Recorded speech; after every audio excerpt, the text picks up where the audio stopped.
Yo, what is up everybody? Welcome back to the channel. Hope you all have been doing well. Today we have here the SH Figuarts Roronoa Zoro from One Piece Raid on Onigashima. Now, there is a lot that I have to question about this figure, right? I was really anticipating for this to be maybe like one of Tamashii's best releases, but now it's sunk into maybe one of the worst, or maybe in the middle. It's just a lot of questionable moments that I've gone through, like just messing with this figure in the last few hours, the last day or whatever, and it just doesn't make any sense when you look at the rest of Tamashii Nations SH Figuarts department as a whole. There's just so much that seems disorganized when it comes to what figure gets what materials they use and all that stuff. Just a lot that I think really needs to be taken a look back in consideration, because boy oh boy, I really want the line to succeed, but I don't know if they're going to be able to maintain going, off and on like this. But without further ado, let's get into the main portions of the video. So of course we've got to get into the accessories, and we'll take a look at all the different heads, faceplates, hands, and all that good stuff that Zoro comes with. So of course we get that very cool shocked face, comes straight out of the anime manga. It looks great.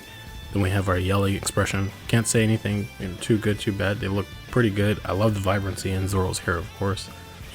Anything to make him stick out just a little bit more always works for me. Next up we have here regular kind of stern expression. It works really well, especially just kind of putting him in a future trio pose with Luffy and Sanji. Looks really nice. We have a smiling expression, comes off really nice as well. Pretty chill. The faces, aren't anything too crazy at the end of the day, but I do really like this extra head we get here, where you can put his bandana on, as well as put the swords in the mouth. And then of course we get our open palm. Ooh, I cannot talk today. Open palm hands. Of course he doesn't really need that many alternate hands, nor really does he need even hockey arms until you really give him like the black swords. So I mean, maybe if they do like Dressrosa or something, Zoro, we can get that, but for now it's fine that he doesn't have any of those. And here's the sword holding hands. I just wanted to kind of show a quick pose with those. And here's the really funny Luffy face. Been really cool collecting those so far. Hopefully they're not too heavy on the DLC stuff like that, but it is what it is. Here's just me showing a little bit of the detail of the sword handles, as well as the full sword itself. They look really good. The names of some of them escape me, of course, but honestly, really love all of them. I believe the one with the purple hilt is Enma.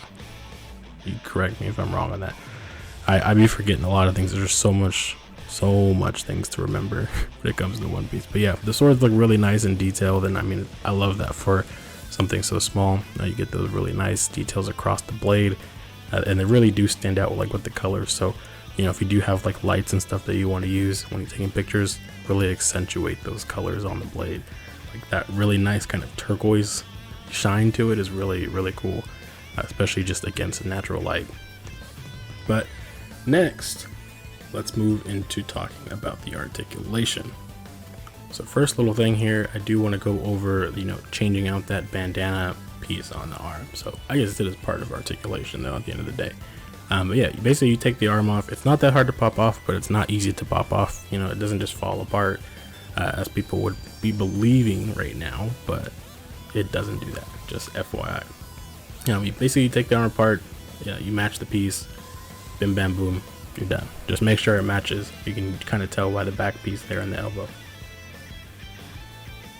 Yep, get it in there, and then you grab the other piece for the shoulder, and you just match it up. And one thing I will say, getting the arm back in from like the ball socket right there, it did take a while. I just had a hard time getting it in there for some reason. Pause. But yeah, there was a few attempts before it actually stayed in and the arm was all in and nothing fell apart. As you'll see right there, I didn't have it all the way in there. So once you click it back in, it's not gonna just fall out. Don't be afraid to put a little bit of force there and get it in there. Pause. But anyways, here is the main event. Alright, so take a look here at Zoro, and his neck articulation is pretty good. Everything below that though is questionable. But yeah, he gets some pretty good range there, looking down and looking up. And next we'll take a look here at the arms. You can get him in a good T-pose. You just gotta push him a little bit under the top of that robe. Just gets stuck on top a little bit. But yeah, it's on a little swivel there, so I mean, it's decent, but the arms really can't get across at all. And you'll see that in an upcoming clip. You've got your bicep swivel, you've got your articulation at the elbow, and you've got your wrist swivel. And as you can see here, you know, his articulation with the butterfly joint is just non-existent. It can only go up and down on the sides. I don't understand this decision at all. I feel like it impacts him a lot from being able to do most traditional swordsman type of poses that other figures clearly have the capability for. I don't get it, and I certainly hope that they don't continue doing that, because it does not feel good in hand at all. But there's the other bits of articulation. The figure does not explode in your hand. You do have to be careful at the same time, though.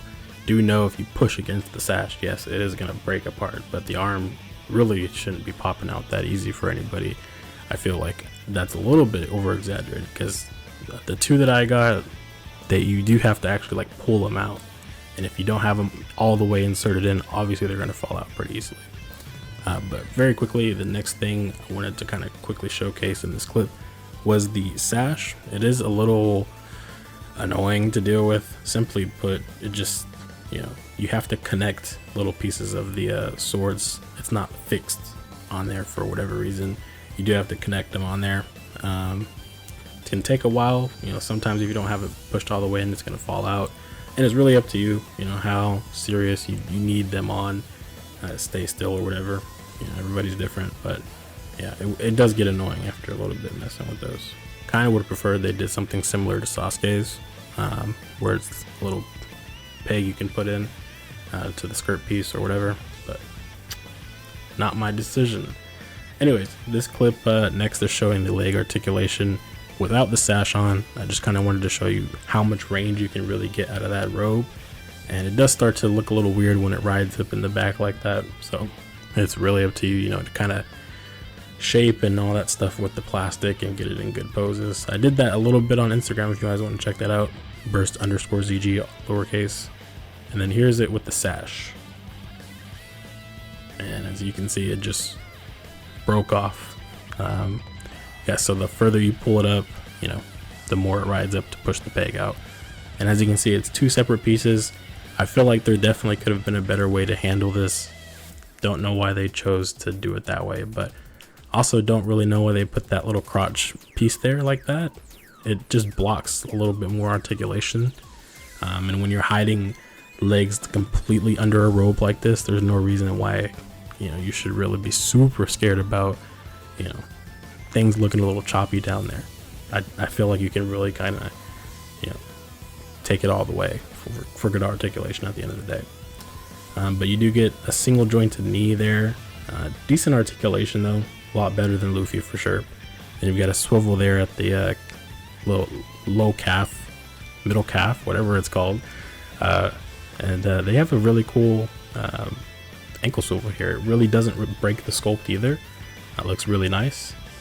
And that would be really good if you can get in that range of articulation with the skirt piece on.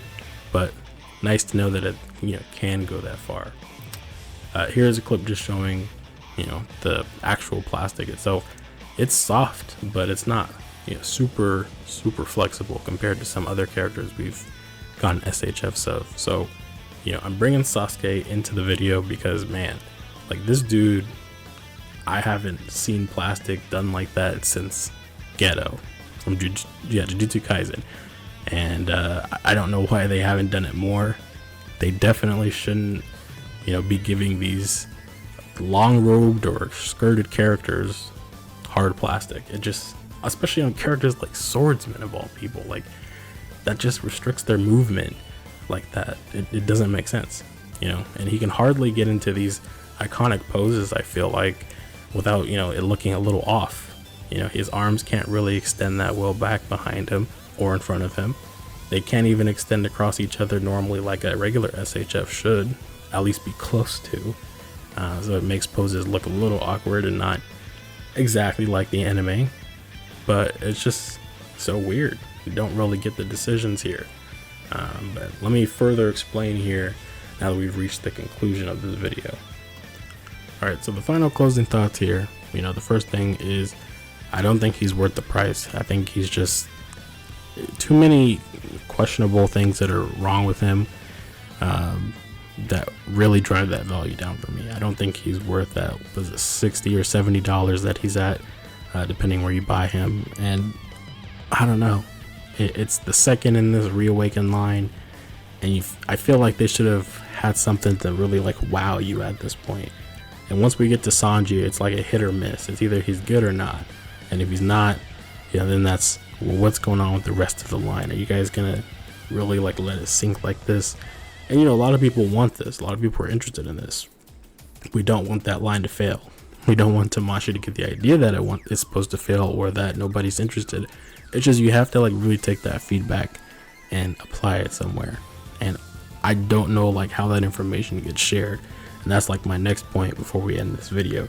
I don't get how so many different brands in the SHF lines are so different. Like, you would think a lot of the strategies that they've learned, say from the Naruto line that they started about last year? Yeah, about a year ago now, 2 years or whatever. They got the Sasuke from Shippuden with soft plastic on the skirt. Best I've seen so far, other than Geto from the Jujutsu Kaisen line. Like, okay, they transferred knowledge there, but why doesn't it seem like that's so much more widespread? There's been different takes with how they've used just soft plastic in general, for one thing. The Chainsaw Man line on Denji, he's got soft plastic in the crotch area, kind of soft plastic shirt, and it really works because it's really thin layered. It's not heavy, it's not thick. And I don't know why it's so weird when you start stepping into like Dragon Ball and now One Piece, and the line just, they do some really questionable things that don't really work. And it's like, why are you doing these things? It's pretty obvious you're restricting movement, or it just doesn't look good. Why try it there? And I think that they could have tried some of these other things on different characters that, maybe aren't as popular. Maybe you could just see how, it works, whatever, on the side. But don't do it to like the most popular characters and make them out to be like the worst figures of all time. A lot of people are not enjoying this Zoro, and that's like the sad part. You want people to enjoy that stuff, and you want it to succeed. And right now it's just looking like, I don't know, bad. But I hope that everything works out for Sanji. That's hopefully going to be a hype release. He has an effect piece, and really good looking faceplates and whatnot, and body looks good so far. But yeah, I guess we'll have to see, in another maybe month for him. So without further ado, I'm going to end it here. Hopefully you guys enjoyed this review. I wanted to change it into a voiceover because, there's a lot of things I need to say more than show when it comes to this guy. But yeah, catch you in the next video. Stay tuned. Peace.